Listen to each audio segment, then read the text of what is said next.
నమస్తే.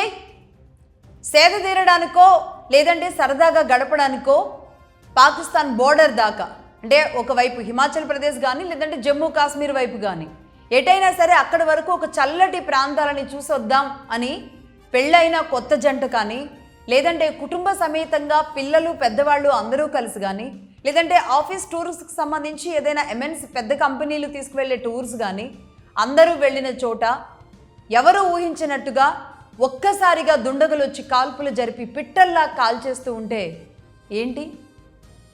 ఎర్రకోట లాంటి, అంటే ప్రధాని జెండా ఎగురవేసే, రిపబ్లిక్ డే రోజు జెండా ఎగురవేసే ఎర్రకోట లాంటి చోట చౌరస్తాలో కారులో నుంచి ఒక్కసారిగా ఒక బాంబు, మానవ బాంబు పేలిపోయి చుట్టూ ఉన్న కారులో ఉన్న వాళ్ళం కూడా చనిపోతాం అంటే ఏంటి? లేదంటే గోకుల్ చాట్ లాంటి చోట గతంలో చాట్ తినడానికి చక్కగా వెళదాము అనుకొని చాట్ తినడానికి వెళితే ఆ చాట్లో నుంచే బాంబులు పేలి చనిపోతే, సేమ్ ఇలాంటి పరిస్థితులే ఇప్పుడు ఆస్ట్రేలియాలో సిడ్నీలో అక్కడ బీచ్కి వెళ్ళిన బాండీ బీచ్కి వెళ్ళిన వాళ్ళకి సరదాగా నీళ్లల్లో ఆడుకుంటూ ఆహ్లాదంగా గడుపుతూ ఉంటే ఒక్కసారిగా బుల్లెట్లు దూసుకొచ్చి బాడీల్లో గుచ్చుకుని ఏ నీళ్ళల్లో అయితే ఆడుకుంటున్నారో ఆ నీళ్ళల్లో రక్తం కారుతుంటే, ఆ నీళ్ళన్నీ ఎర్రగా మారుతుంటే ఊహిస్తామా ఇవన్నీ? ప్రశాంతంగా అందరం ఒక ప్లేస్కి ప్రశాంతంగా అందరూ గడపడానికి వెళ్ళే ప్లేసుల దగ్గర ఇలాంటి వికృతాలు జరుగుతాయి అంటే ఎలా ఉంటుంది? ఇవన్నీ నిజాలే, ఇవన్నీ భ్రమలు కాదు, ఇవన్నీ కల్పితాలు అంతకంటే కాదు, ఇవన్నీ నిజాలే, జరిగినవే, జరుగుతున్నవే. మగధా న్యూస్ మొదలైనప్పటి నుంచి మేము కొన్ని అంశాలు తీసుకున్నాం. అది ఎర్ర జర్నలిజం 1, 2, 3, 4 నేను మళ్ళీ వాటి గురించి చెప్తున్నాను. అందులో 4th ఎపిసోడ్లో యూదుల గురించి చెప్పాం.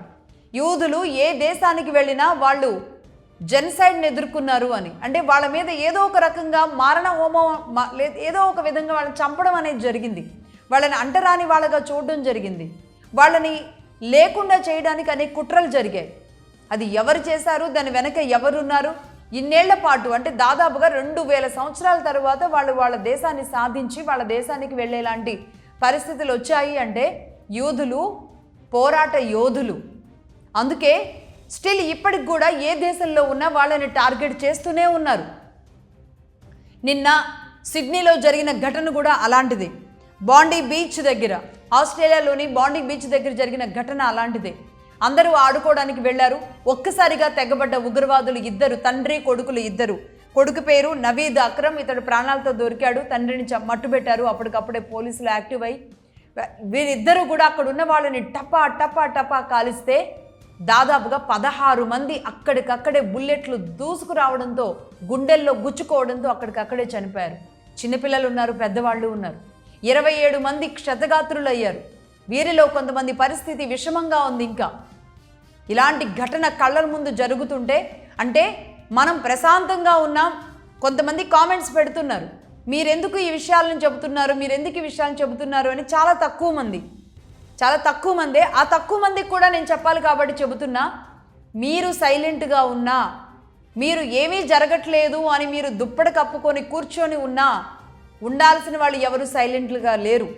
ఎక్కడ దొరుకుతారా అదును చూసి దెబ్బ కొట్టడానికి అనేక రూపాల్లో మన దేశం చుట్టూనే కాదు, దేశం లోపల కూడా కాసుకొని ఉన్నారు. అది ఏదో ఒక రూపంలో, మొన్న ఒక చూసాం కదా, ఆముదం గింజల నుంచి తయారు చేసి చంపుతారా, ఇంకొక రూపంలో చంపుతారా. But be alert. నేను మళ్ళీ చెబుతున్నా, సనాతన ధర్మం చాలా గొప్పది. మన ధర్మాన్ని మనం వదలొద్దు. ఇక్కడే ఇలాగే బలంగా నిలబడాల్సిన అవసరం ఉంది. అది కొన్ని ఏళ్ల నుంచి సైలెంట్గా మనం మీద చేస్తున్న కుట్రలు కావచ్చు, అప్పటికప్పుడే తెగబడేలాంటి కుట్రలు కావచ్చు, ఏదైనా సరే మారణ హోమం సృష్టించడమే కొందరి టార్గెట్. అలాంటి వాళ్ళని మట్టుబెట్టాలంటే కూడా సాధ్యం కాదు. ప్రభుత్వాలు ఎన్ని చర్యలు తీసుకుంటున్నా, ఇంటెలిజెన్స్లు ఎన్ని రకాలుగా పనిచేస్తున్నా, రా ఏజెన్సీలు ఎన్ని రకాల సమాచారాలు ఇస్తున్నా ప్రాణాలకు తెగించి సాధ్యపడడం లేదు.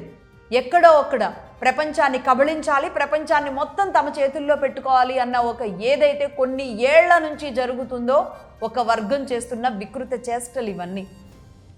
ఇక్కడ నవీద్ అక్రమ్ అన్న వ్యక్తి వీళ్ళందరినీ చంపడానికి తండ్రి కొడుకులు వచ్చినప్పుడు అహ్మద్ అనే మరో వ్యక్తి పులిలాగా సింహంలాగా దూకాడు ఈ నవీన్ పైన.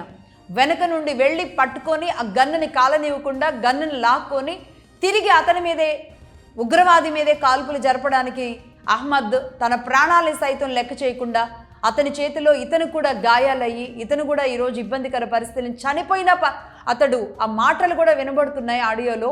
బట్ కానీ అవి మేము ప్లే చేయకూడదు కాబట్టి చేయట్లేదు. నేను చనిపోయినా పర్లేదు, వాళ్ళ భార్యో కూతురో ఎవరో వెనక మహిళ కూడా అహ్మద్ వెనక ఉరుక్కుంటూ వచ్చారు. నేను చనిపోయినా పర్లేదు, నువ్వు వెళ్ళిపోయి ఇక్కడి నుంచి అని చెబుతూ అతన్ని ఉగ్రవాదిని నిలువరించిన అహ్మద్కి మగధా న్యూస్ శిరస్సు వంచి నమస్కారం చేస్తుంది. నిజంగా ఇలాంటి ఘటనలు జరిగేటప్పుడు ఎవరి ప్రాణాలు వాళ్ళు గుప్పెట్లో పెట్టుకొని పారిపోతారే కానీ తిరగబడదాం, ఎంతో కొంతమందిని కాపాడే ప్రయత్నం చేద్దాం, ఎలా ఉగ్రవాది కాల్పులను ఆపుదామన్న ఆలోచన ఎవ్వరికీ రాదు. ముందు పారిపోవాలి, తన వాళ్ళు ఎవరైనా ఉంటే రక్షించుకోవాలి. నిజానికి అంతే ఉంటుంది. సామాన్యుల ఆలోచన విధానం సామాన్యంగా ఉన్నవాళ్ళు అలాగే ఉంటుంది.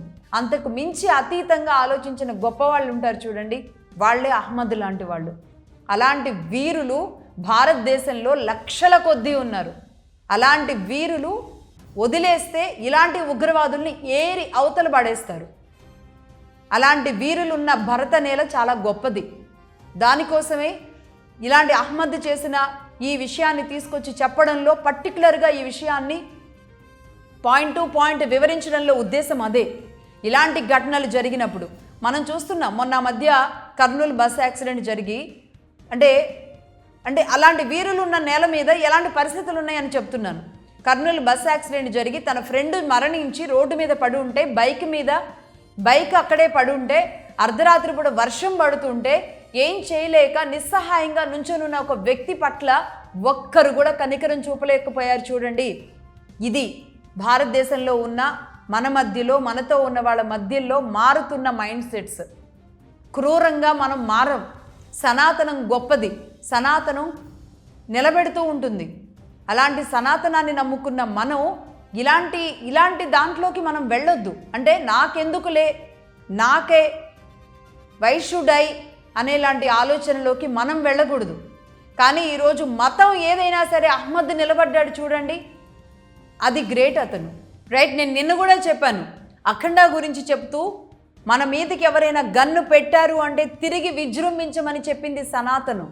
అంతేగాని చేతులు ముడుచుకొని కూర్చోమని చెప్పలేదు. ఒక అహ్మద్ ఈరోజు సనాతనాన్ని పుణికిపుచ్చుకున్నారో లేదంటే తనలోని ఒక శక్తి ఎలా వచ్చిందో. బట్ ఇదే నవీద్ అక్రమ్, ఇదే అహ్మద్. చూడండి, ఇద్దరూ పేర్లు అర్థమవుతున్నాయిగా. కానీ అహ్మద్ ఎలా ఉన్నాడు ఈరోజు? ప్రపంచం మొత్తం ఈరోజు అహ్మద్కి సెల్యూట్ చేస్తుంది. అంటే ఒక ఉగ్రవాది చేతిలో ఒక గన్ను చూడగానే, లేదా ఇంకెవరి చేతిలో కత్తి చూడగానే, లేదంటే ఇంకేదో యాక్సిడెంట్ జరిగింది చూడగానే, రక్తం చూడగానే నాకెందుకులే, ఏ పోలీస్ కేసు అవుతుందో, లేదంటే నేను దీంతో మాట్లాడితే ఏ సాక్ష్యాలు చెప్పడానికి వెళ్ళాలో, మళ్ళీ ఇదంతా నాకెక్కడ అంటుకుంటుందో, నా కుటుంబానికి ఎక్కడ అంటుకుంటుందో అని ఆలోచించే మనలోని చాలామంది ఆలోచన ధోరణి మారాల్సిన అవసరం ఉంది. ఈ ఘటనని ఇంత పెద్ద ఎలివేట్ చేయడానికి గల కారణం అదే. పక్కవాడికి నష్టమో కష్టమో వచ్చినప్పుడు నిలబడగలిగే శక్తిని మనం అందిస్తే, మనకో మన వాళ్లకో ఏదైనా కష్టం వచ్చినప్పుడు అది మళ్ళీ మనకు వస్తుంది అని పుణ్యం పాపం అని మన సనాతనంలో ఉంది చూడండి. అదే కర్మ. కాబట్టి అహ్మద్కి ఈరోజు ప్రపంచమే కాదు, మేము కూడా మరొకసారి హ్యాట్స్ ఆఫ్ అండ్ సెల్యూట్ చేస్తున్నాం. నిజమైన అంటే సైన్యం అంటే బోర్డర్లోనే ఉండాలి, సైన్యం గన్నులు పట్టుకునే ఉండాలి, సైన్యం ట్రైన్ అప్ అయి ఉండాలి కాదు. ఒక భగవద్గీత పట్టుకున్నా, లేదంటే రామాయణం పట్టుకున్నా, సనాతనాన్ని నమ్మినా అర్థమవుతుంది. సైన్యం ప్రతి ఒక్క మనిషిలోనూ ఉన్నాడు. అతడే ఆర్మీ, అతనే ఆయుధాలు ధరించిన శ్రీ మహావిష్ణువు. కాబట్టి ఇలాంటి ఘటనలు జరిగినప్పుడు బీ అలర్ట్. మిమ్మల్ని మీరు కాపాడుకోవడం, మీ కుటుంబాన్ని మీరు కాపాడుకోవడమే కాదు, పరులను కాపాడాల్సిన అవసరం కూడా ఇలాంటి ఘటనలు అందరికీ చూపిస్తున్నాయి. అది మీరు కావచ్చు, నేను కావచ్చు. మనం మారాలి అని చెప్పడమే నా ఉద్దేశం.